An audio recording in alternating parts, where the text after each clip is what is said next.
தொடக்கத்திலே இந்த நற்செய்தி பகுதியில் வந்தது, உங்கள் உடைமைகளை கொண்டு தர்மம் செய்யுங்கள்.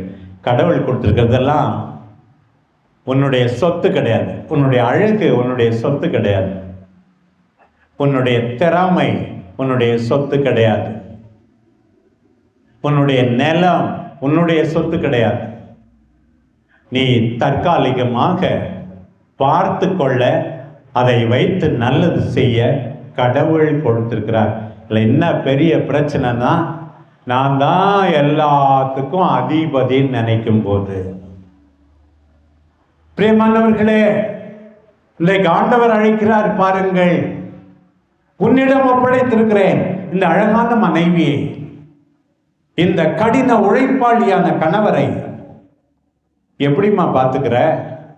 ஒன்னாலே குடிகாரன் ஆகிறாரே அவரு, ஒன்னாலே எல்லா வியாதியும் வருதே அந்த